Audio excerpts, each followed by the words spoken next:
How do you even say that? Clinicians. You were right on that middle word. Clinicians. Yeah, Lunches for clinicians. all right. So if y'all want to help there, if restaurateurs are listening in, for folks that are trying to find a way to how they can help contribute without, obviously one way is to wash your fucking hands, you filthy animals, and to stay at home the best of your abilities. But if you need to, if you can help, we love everything we can do. So Tommy, I appreciate you doing the good work. Now you're in the tough question zone. All right. The first question of the day is, yeah, I understand that you're working hard. You're keeping a lot of folks, you're on the front lines, but let's say you have a little free time. What are you doing at home in quarantine? Is it video games? Are you movies, family shit? What are we doing? We've watched a lot of movies, a lot of bad movies. We have two English bulldogs, so we take them to the park a lot. Are you using it as an excuse to just get out? I got to get the hell out of here for a minute? I'm kind of a homebody, so I don't care so much, but my wife is not a homebody, so she's always like, let's go, go to a park or something. But Sunday, which was super fun, we actually we did a Federal Boulevard taco crawl, to 6 different food trucks.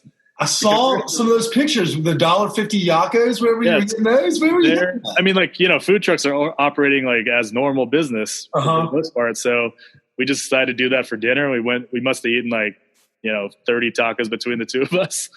And these are all places I'd never been to, that just places I drive by, all the time on Federal. And I was like, let's just go hit them up. So that was super fun. Dude, and legal. Yeah. Be like, I was out getting dinner, sir. You should be allowed that. Be like, why do you have 19 different colored bags? Be like, it's just different hues of tacos. Be like, sorry, sir. But that was a lot of fun, and we actually got a lot of pretty solid tacos. So, all right, that's what I like to hear. So you are getting out of the house a little bit. You mentioned shitty movies. Give us something, last movie or TV show that you either binge watch or you've knocked out in our quarantine sesh that folks need to watch. Like everyone, I watched Tiger King. I still love it, dude. It was entertaining for a couple episodes, and then I was kind of like, this is kind of sad. It does have a little patheticness, but it makes, as a also slight redneck, I'm not even nearly that white trash. I felt redeemed. So probably, I think that made a lot of people feel better about themselves. I may be stuck in my house, but at least I'm not this fucking guy. We watched Uncut Gems, that Adam Sandler movie. How was that? The gambling movie? It was pretty whack. Dude, he hasn't had a sturdy movie since. Name the last movie you would sign your name to that Sandler's done. Probably Billy Madison. Yeah. Maybe Happy Gilmore. It's that wave. It's Billy Madison, Happy Gilmore, and Mr. Deeds wasn't bad. The Water Boy wasn't bad. And then it just faded right from there. It's just a steep drop off. Yeah, so a lot of pretty bad movies the last few days, but All right. Well, I don't have any personal tips. Ozark season 3 was all. I never got into Ozarks, but my wife's into it, so we'll probably watch that. There you go. You're guilty by association. You're going to end up watching it. It's not bad. Last night I was watching ramen YouTube videos. Dude, I'm telling you, there's some rabbit holes on YouTube that I can get into, and one of them's the Bon Appetit Test Kitchen. I will find myself at 3:45 in the morning just laying in bed on my computer just watching them cook a turducken. I'm like, it's Thanksgiving 2012. How am I still watching this? Yeah, I got into some sourdough bread videos last night after that. Okay, so we spoke yesterday, and then after we spoke, I fucked it up or whatnot, and I went through and I figured out by the third one I fixed it, and it was Paul Riley from Beast and Bottle and Coperta.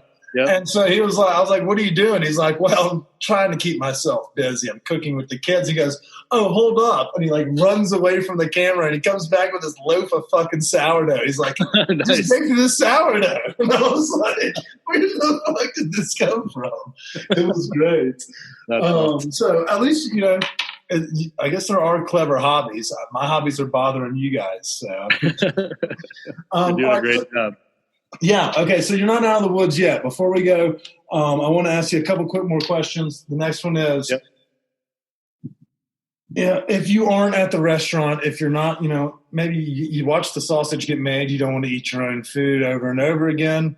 What are some restaurants that are also possibly doing takeout delivery that you approve of, that gets the Tommy signature of approval, but also that other folks may forget about?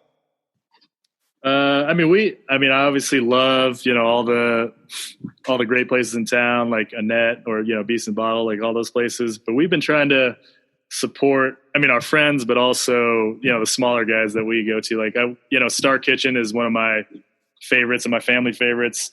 We've been going there for over 10 years and I know they're struggling. So we've been there twice already. They're doing, dim sum to go even, during every day of the week, I think. So we've done that a couple times.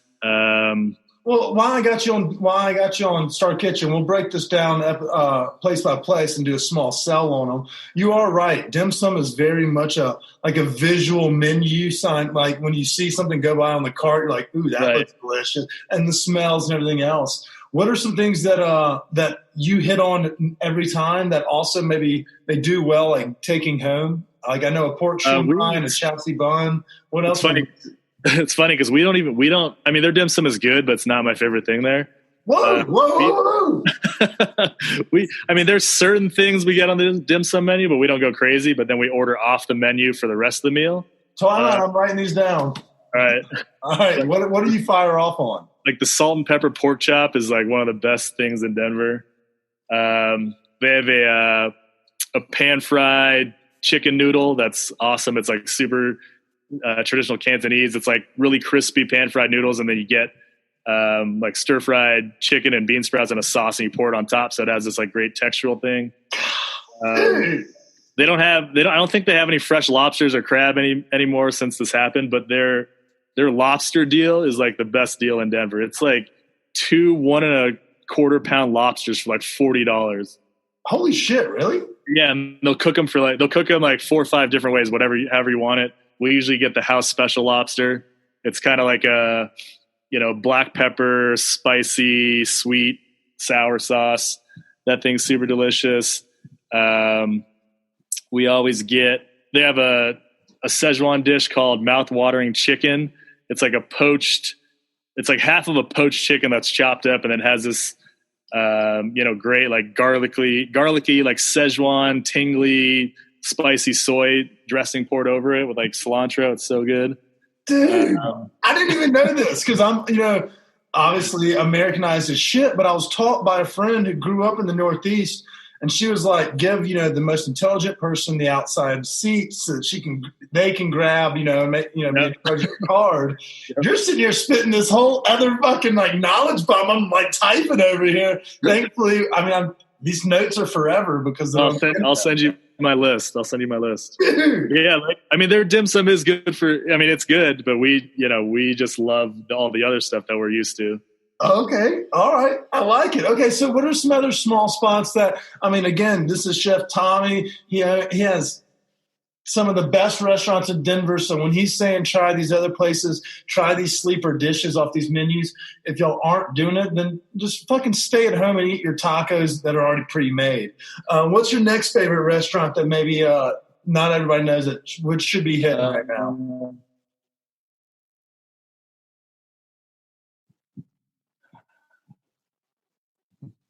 Trying to think. Out of the place we've eaten like in the last couple of weeks during Car Driver, we did Dio Mio. I think my wife did Dio Mio. We love those guys. I think I was telling you about that. My guilty pleasure on the way home is this. I don't even know the name, but it's this 24-hour Mexican place on the corner of like Santa Fe and 13th that has a drive-through. Yeah. So when you got tacos during your taco tour yesterday, I thought those were the tacos that we had discussed earlier that day. The tacos at this place are like, it's like one step up from Taco Bell, but like in a good way. Like a good salsa that you can put on top, and then I'll tell the listeners about it because I remember you already told me that it was like crimped and then fried. And then I usually get the 2 beef taco plate with like beans and rice, but they take shredded beef and like put it in a taco shell and then deep fry the whole thing. So it's kind of like makes this like hot pocket type thing. It's pretty delicious. So I was like, fuck, he literally went there right after we talked about this. Like, I thought that's where you were eating yesterday. And then it turns out you had this whole other knowledge bomb that you're dropping on folks with thankness on Petty. I'm trying to make my way through their 200 item menu. It's like a Cheesecake Factory menu. Yeah. You look at it deep enough. I mean, we love Sushi Den. We haven't been there yet, but I'm sure we'll get that sometime soon. Are they doing? What's their plan? I haven't actually heard. And honestly, they don't really have to use social media or anything to like sell themselves. I think their deal. I thought I read. We obviously haven't ordered yet, but I think you're like supposed to call or email your order to them, and then they respond, and then they figure out what time you pick it up. I mean, it's Wash Park, so I imagine they're just getting like. Just Range Rover after Range Rover is just picking up to-go orders at the valet test. So I'm not knocking it. More power to you. It's dank-ass sushi as well. So so we've been trying to hit our regular spots just to support them, and then I'm sure after week 4 we're gonna try to venture out and get maybe places we haven't been to yet. See, that's what I'm trying to figure out is like, which ones do I need to like hit right now? But then I also kind of want to zig when I would usually zag. Like Peter's Chinese, because I'm uptown, is the best one that I usually get. I used to work there. I can't remember if I told you that. Wait, really? Yeah, I worked. That was my first job when I was 16, and then I worked there after college also. Nice. My parents have known Peter since he was 18. That's literally like 2 blocks from our house. So we walk up there, and it's always been a takeout place. Like nobody hangs out. Yeah. He texts. We probably talk throughout this, we've talked almost like every day. But he's like business as usual for the most part, because this is what he's been doing for 30 years. Yeah, I mean, takeout and delivery is his jam. So yeah. I like it, but I mean, you've given me some inspiration to go. I'm going to have to go definitely hit up Star Kitchen. Dio Mio is a fan favorite of ours as well. We love their pasta over there. And also, I was going to say the Juan Padro and all his places like Bardot and Senior Bear and Hyman Tap, they condensed their operations. So they took basically parts of like all their menus and put them into Bardot and Highland Tap. So they're doing takeout out of those 2 kitchens. Okay. Yeah. So that's pretty cool. So you can kind of have it's like a food hall within a. It has like 5 different little touch of everything. I feel like Dana Rodriguez did the same thing. She blended SMB and working class together down there in the hot corner.